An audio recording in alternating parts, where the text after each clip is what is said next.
dengan NIM 2220202169. Di sini saya fokus dulu. Di sini saya akan menjelaskan tentang filsafat umum.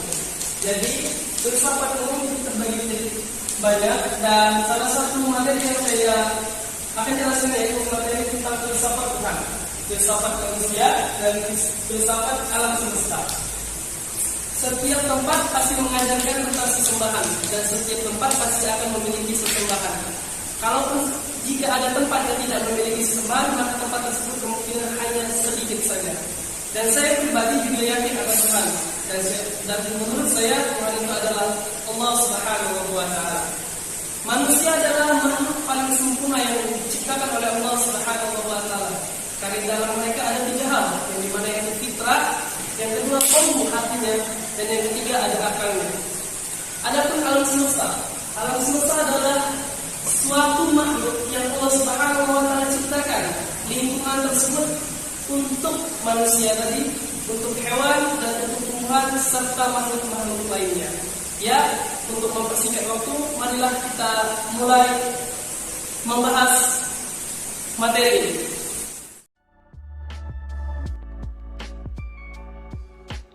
Setiap tempat pasti memiliki Tuhan dan mengajarkan penduduknya untuk menyembah Tuhannya. Sejak zaman klasik sampai zaman modern, setiap manusia pasti selalu memikirkan konsep tentang Tuhan, baik itu orang awam, teolog, filsuf, maupun sufi.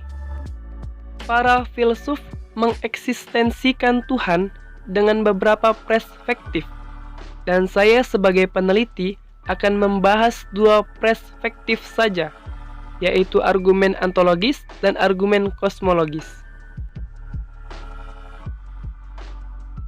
Argumen ontologis. Orang yang pertama kali menguraikan argumen ontologis adalah Anselmus dari Canterbury. Argumen ontologis sepenuhnya bersifat a priori.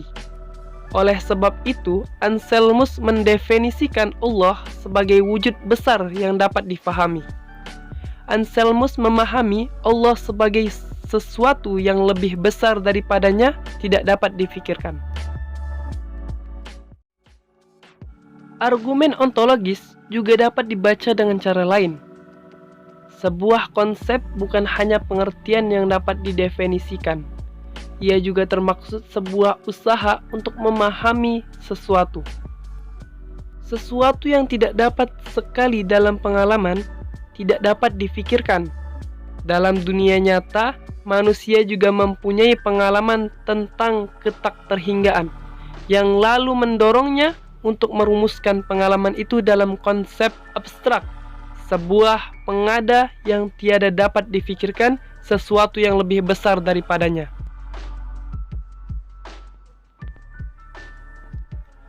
Argumen kosmologis pertama kali dikemukakan oleh Aristoteles. Yang terkandung dalam argumen kosmologis adalah adanya rangkaian hukum sebab akibat atau kausalitas. Menurut Aristoteles, Tuhan adalah sang penggerak yang tidak digerakkan. Dalam perkembangan selanjutnya, argumen kosmologis dielaborasi pula oleh sebagian filsuf Muslim. Salah satunya yaitu Al-Kindi. Al-Kindi mengatakan yang esa adalah sebab dari segala sebab. Menurut Al-Kindi, filsafat adalah pengetahuan tentang yang benar, dan tujuan agama adalah menerangkan apa yang benar dan apa yang baik, dan falsafah itulah tujuannya. Di samping wahyu, agama mempergunakan akal. Begitu pula dengan falsafah yang menggunakan akal. Bagi Al-Kindi, hal pertama yang benar adalah Allah. Falsafah dengan demikian membahas soal Allah sehingga agama menjadi dasar filsafatnya.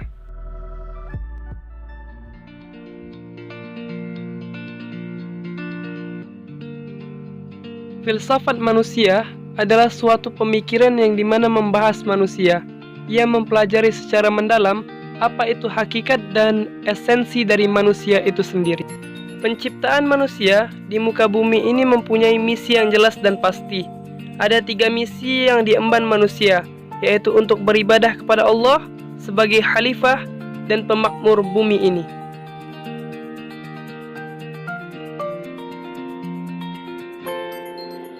filsafat manusia memiliki 3 ciri, yaitu ciri pertama adalah ekstensif. Ciri ini dilihat dari luasnya jangkauan objek kajian seseorang dalam membahas filsafat manusia. Akan tetapi, ia hanya menggambarkan realitas manusia itu secara garis besar saja. Ciri kedua adalah intensif. Ciri ini mencari tahu dan membahas manusia itu secara mendasar, dan mencari tahu tentang hakikatnya, baik itu yang kelihatan dalam kehidupan sehari-hari maupun yang tidak, atau biasa disebut dengan teori ilmiah. Adapun ciri ketiga ialah kritis. Ciri ini menghubungkan dengan 2 metode, yaitu perpaduan dari berbagai pengertian dan hal sehingga menciptakan suatu maksud yang selaras atau biasa disebut sintesa, dan kemauan akan suatu jawaban dari suatu hal atau kegiatan yang biasa disebut dengan refleksi.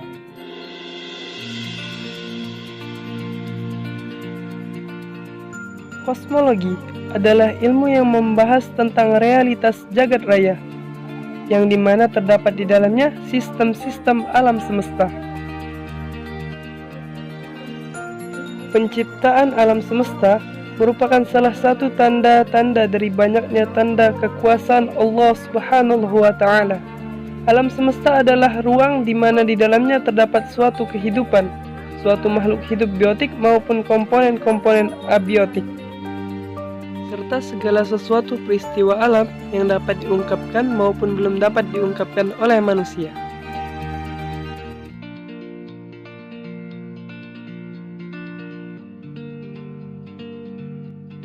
Penciptaan alam semesta. Allah Subhanahu wa Ta'ala berfirman di dalam Quran surat Al-An'am ayat 101 yang berarti, Dia Allah pencipta langit dan bumi. Bagaimana mungkin Dia mempunyai anak padahal Dia tidak mempunyai istri? Dia menciptakan segala sesuatu dan Dia mengetahui segala sesuatu. Dan dikatakan juga dalam Quran surat Az-Zariyat ayat 47 yang berbunyi, dan langit kami bangun dengan kekuasaan kami, dan kami benar-benar meluaskannya.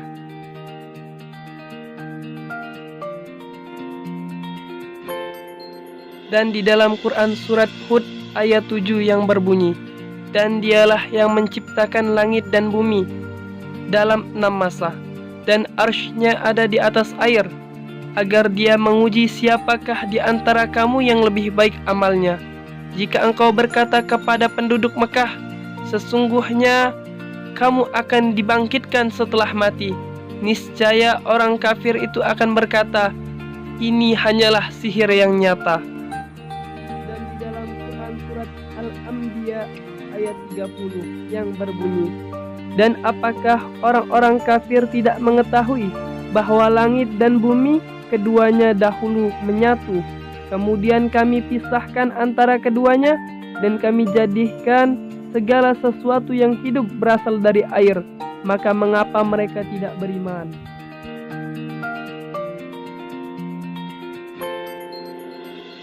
Akhirul kalam, billahi taufik wal hidayah. Wassalamualaikum warahmatullahi wabarakatuh.